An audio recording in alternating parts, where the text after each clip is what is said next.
পৃথিবীতে এসেছি, আবার চলে যাব।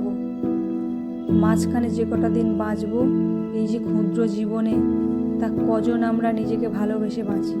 নিজেকে চেনার বা জানার অবকাশ কি থাকে আমাদের?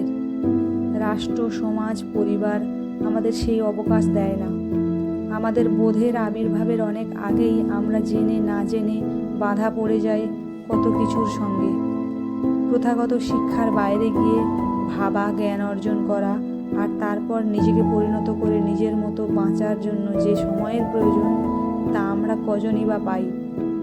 আর যারা পায় তারা উড়ে যায়, মুক্ত হয়ে বাঁচার সুযোগও পায়। কিন্তু 99% মানুষ এটা থেকে বঞ্চিত।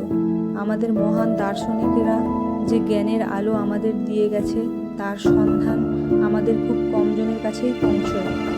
অথচ আমাদের জীবনকে আমরা সুন্দর করে তুলতে পারি শুধুমাত্র এই জ্ঞানের